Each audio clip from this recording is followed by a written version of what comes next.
If you are into music marketing, let me share with you the secrets to making amazing ad creatives for your Facebook or Instagram ads that will literally blow people away. I'm talking about taking your ad game to a completely new level. Today, I'm going to share with you real examples of ads that I've run that have gotten unbelievable performance to show you what you should be striving for when you make video creatives for your own music marketing. By the way, my name is Kyle and I'm the founder of Kyle the Ally, a service that helps musicians like you use digital marketing to promote their music. I've been doing this professionally for almost 3 years, and in that time, I've had the privilege to work with a lot of really awesome artists. But occasionally, an artist will come along who just has something a little bit extra. They come to the table with something special. Some might say they have the sauce. And in my 3 years of doing this professionally, I've noticed one key pattern among all of the digital marketing campaigns I've run that were really successful. They have an outstanding video that we were able to use as video creative. Having a truly outstanding and eye-catching video is what brings your marketing to the next level. But I know that making a video is oftentimes the part that artists struggle with the most. So I wanted to make this video today to show you a bunch of real examples of videos that I've used successfully as ad creative.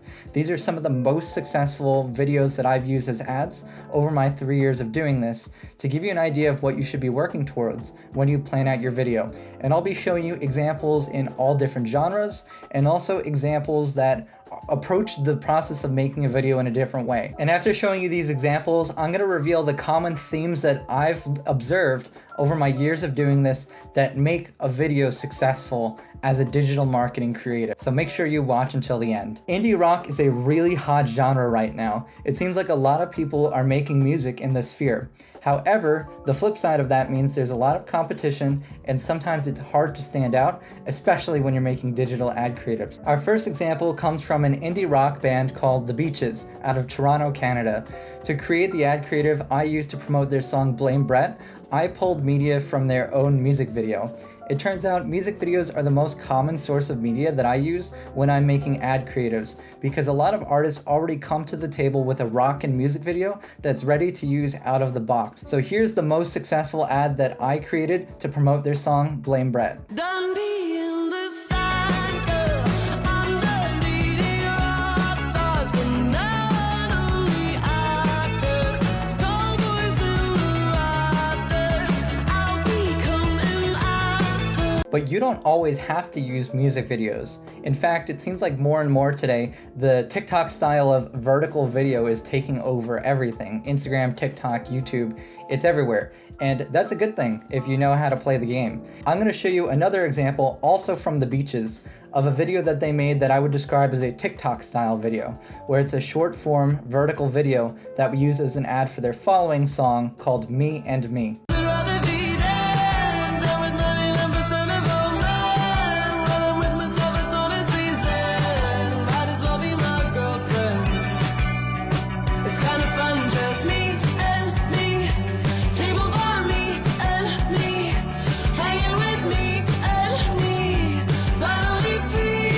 As you could probably guess, for this type of rock music, the type of ad creative that performs really well most consistently is anything that shows the artist performing.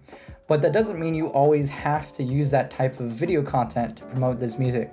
I'm going to show you a couple of examples of ads that I've run for indie rock artists that don't even show the artist at all. The first of these examples comes from a band called Ola Sweet, and they used some stock footage that they found on the Prelinger archives for free. It's basically like a free database of a whole bunch of vintage film. And they made an edit that goes along to the music of their song, and it was a super successful ad. So here's the ad that we made for Carnation. Sunshine stuck inside, sleeping with your dreams. I suggest we set them free. My last example from the indie rock genre is a little bit weird. And honestly, when it comes to standing out in a crowded genre, sometimes weird is better. Here's an example of an animated video from a band called Trauma Cat, which we used to promote their song Bunnyhole.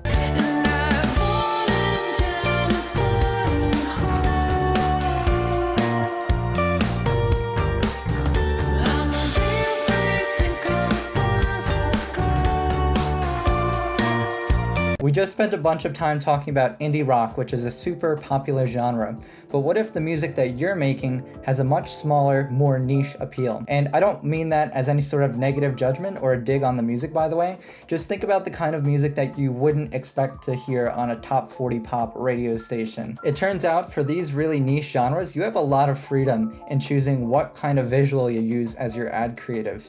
And I've found more often than not, these are some of the most successful projects that I end up working on, just because the people who love this music are so passionate about it. This next example comes from an artist called Spitzer Space Telescope, who once described his own music as folk music generally, or even more specifically as sea shanties. And this is the ad creative that I used to promote his album Colonies in the Wild Frontier. For I heard the captain call, Lordy-I-O, Lordy-I-O, Lordy-I-O, Lordy-I-O, Lordy-I-O, swim with those killer girls. Next, let's see an example from a country artist. This next example is the perfect demonstration of how being really creative and artistic and having appealing visuals that stand out really sets your ads apart from everyone else. This is the ad creative I made for a song called Can't Take Back by Ryan Curtis.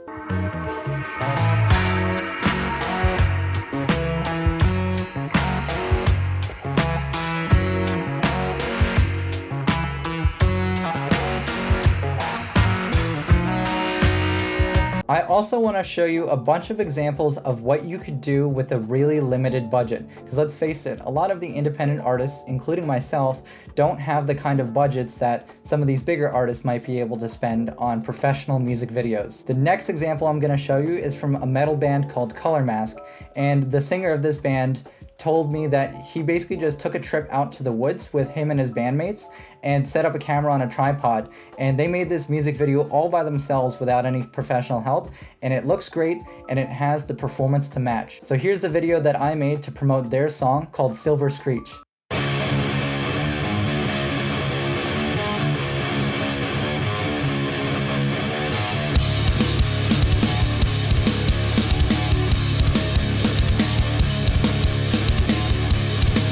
If you've watched the video this far and you found it helpful, I'd like to invite you to like the video and subscribe to my channel. It's a simple gesture for you, but it means a lot to me and it's very helpful. Thank you. Next, we have an example from a rapper called AKUNA. He's an artist who makes mostly Spanish language music, and I think his videos are an interesting example because while he had a music video that he made to go along with the song, he also had behind the scenes video content that somebody made while he was making the music video, and it was actually the behind the scenes content that ended up eclipsing the music video in terms of sheer performance. So that's why I want to show you the example that I put together for La Merca.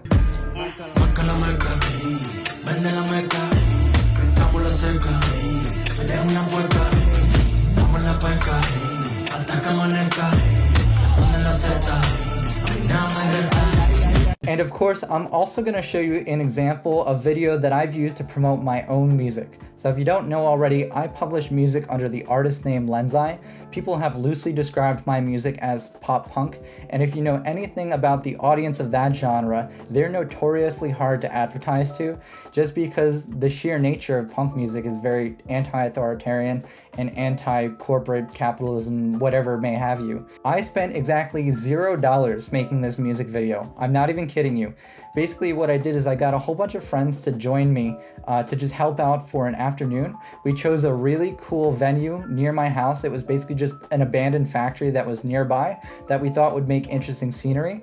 And we borrowed a couple of nice cameras from my friends who are into photography and just had them videotape us taking a couple of takes, playing through the song, basically lip syncing the words and the instruments to the music. And we were able to make this video, which is still the most successful video that I've ever made to promote my own music. So here's the video that we made for corporate advertainment. We'll go platinum when we sell ourselves to radio. Offer them a catchy song. We'll reign the profit from the sonic juice that we call art. Make sure it's not too Now that you've watched through all of those examples, you may have picked up on some things that all of those videos have in common. And I'd like to point out some of the patterns that I've noticed among all of the most successful videos that I've used as ad creator for my clients. And I'll break it down into things that these videos are and then things that these videos are not. Let's start with what all of these videos are. So all of the examples I showed you are the artist's own video material. As a matter of fact, I don't really create much video material for my clients. I always expect that they'll come with some kind of material I can work with. And that's because you as the artist know your creative material best. You know your music the best, you know the inspiration, and you know how to put together a visual that accompanies the music and tells the most cohesive story. So that's why I like to use all of the artist's own material when I'm marketing music. You'll also notice all of these videos put the music first. None of these are videos of the artist getting in front of the camera and saying, "Hi, my name is Kyle, I have a song, you should listen to it." Nobody cares about that, okay? If you're selling music, because that's what we're doing, we're selling music, you want to put the music first. If I was selling any other product, I want somebody to experience how good the product is first. There's no better way to make a first impression. The music is always accompanied by some kind of cool or eye-catching visual.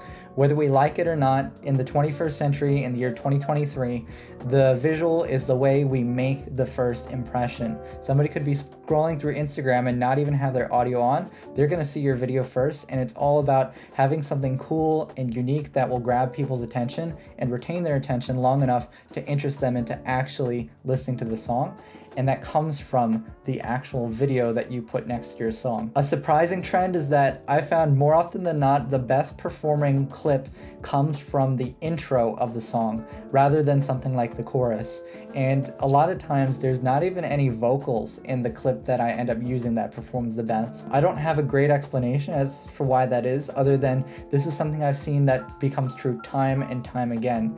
Usually the way I approach these projects is I'll take at least 5 different clips from different points in the music video. So I'm including the intro, a couple of verses, a couple of choruses, maybe the bridge, just to try them all. But I find maybe 7 times out of 10 that it's the clip from the intro or the bridge, a lower energy part of the song, that performs better than something like a clip from the chorus. So food for thought when you're choosing clips for your own music. And in every case, there's a well thought out caption that accompanies the video. In the marketing world, we call this the bridge. It's basically how you can connect with somebody and then pull them into your musical world.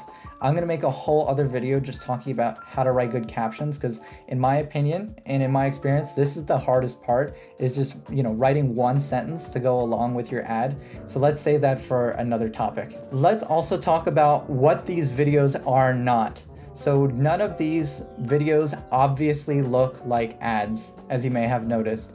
They're all intentionally designed to look like pieces of content that a prospective audience member might already want to enjoy on their Instagram or their Facebook account. So that means not putting an excessive amount of text on the ad. Really, the caption is your opportunity to write text. Don't put it on the video. Don't say things like, "Hey, this is my song, you should listen to it." Nobody cares about that. You have to earn their attention. There's so many people in this world, and I include myself among them, that will just skip over an ad if they see it on Instagram, if it looks just like it's trying to sell you something off the bat, if it has too much text, if it looks too salesy, whatever. You could be selling the best song in the world to somebody, but they won't care if your ad looks obviously like it's an ad. And number 2, these are not shot on an iPhone. Okay, now I know what you're gonna say, a couple of those examples actually were shot on an iPhone. What do I mean by that? Without being too hypocritical, what I'm trying to say is that they don't just look like a vanilla video that somebody just made on an iPhone. Even the ones that are shot on an iPhone have some kind of degree of separation that makes them look more visually appealing, whether it's the lights, whether it's some kind of lens or filter the video person put over the video. The point I'm trying to get at is you don't want to make your ad look like vanilla iPhone video capture. A huge part of standing out in a crowded digital market is making your video look different from what else is on there. There's one more point I need to make while we're all still here, and that is the key to a successful campaign is using multiple ad creatives. This is so important because you never know exactly which of your ad creatives your audience will like the best before you try them. But if you try multiple different ad creatives or maybe different variations of the same video, it's more likely that one of the variations you're trying is going to capture your audience attention the best. The examples I just showed you ended up being the winners out of at least 5 different clips that I originally had running in parallel. Remember, diversifying your video creatives is key to success here. By the way, if you are interested in hiring me to help out with your next project, whether that be promoting a digital release on Spotify or selling tickets if you're going on tour and you want to fill up seats in a physical venue, go to my website, kyletheally.com. I'll put the link in the description down below and fill out the contact me form. And I'll just take a couple minutes and ask you a few questions. And then if it looks like working together is a good fit, I'll email you back with some next steps. I'm here to help you take your digital marketing to the next level. Thanks for sticking around this long in the video. If you learned something new today, leave me a comment down below and let me know. And also make sure you subscribe so you stay up to date with all the new videos I have coming out. Thanks so much for watching, and I hope to see you all in the next video. Later.